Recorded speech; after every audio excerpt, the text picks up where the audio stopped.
Stephen King, Salem's Lot.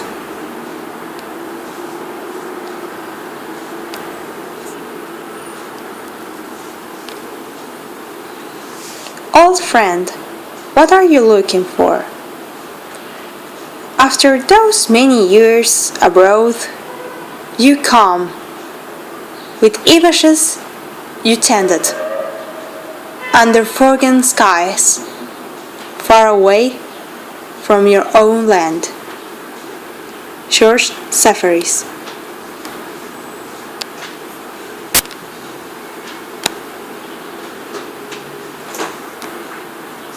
Almost everyone, though the man and the boy were father and son. Fourth, the man and the boy were father and son. They crossed the country on a rambling southwest line in an old Citroën sedan, keeping mostly to secondary roads, traveling in fits and starts. They stopped in 3 places along the way before reaching their final destination. First, in Rhode Island, where the tall man with the black hair worked in a textile mill. Then, in Youngstown, Ohio, where he worked for 3 months on a tractor assembly line. And finally, in a small California town near the Mexican border, where he pumped gas and worked at repairing small foreign cars with an amount of success that was to him surprising and gratifying. Wherever they stopped, he got the main newspaper called the Portland Press Herald and watched it for items concerning a small southern Maine town named Salem's Lot and the surrounding area. There were such items from time to time. He wrote an outline of a novel in motel rooms before they hit Central Falls, Rhode Island, and mailed it to his agent.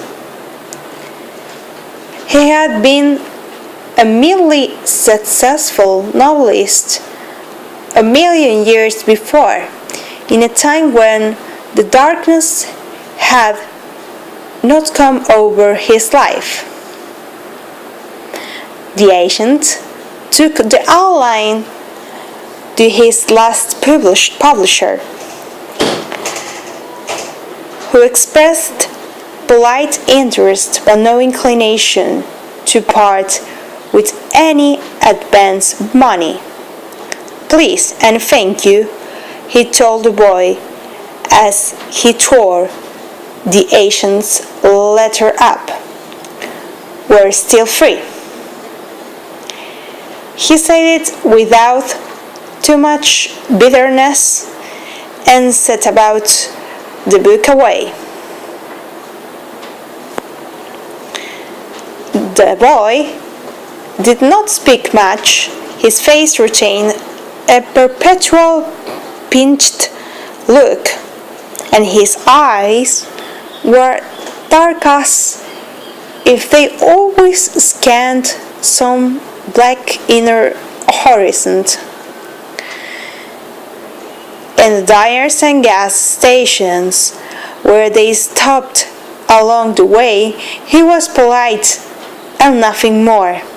He didn't seem to want the tall man out of his sight, and the boy seemed nervous even when the man left him to use the bathroom.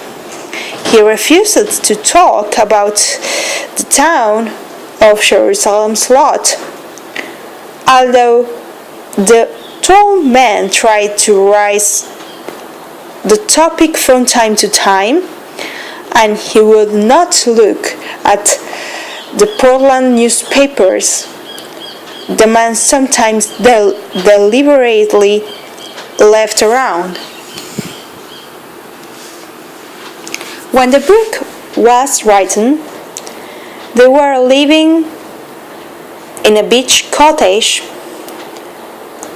off the highway, and they both swam in the Pacific a great deal. It was warmer than the Atlantic and friendlier. It held no memories. The boy began to get very brown. Although they were living well enough to eat three square meals a day and keep a solid roof over their heads, the man had begun to feel depressed and doubtful about the life they were living. He was tutoring the boy, and he did not seem to be losing something in the way of education. The boy was right and easy about books, as the tall man had been himself. But he didn't think that plotting Salem's lot out was doing the boy any good. Sometimes at night he screamed in his sleep and thrashed the blankets onto the floor. A letter came from New York. The tall man's agent said that Random House was offering $12,000 in advance, and a book club sale was almost certain. Was it okay? It was. The man quit his job at the gas station, and he and the boy crossed the border.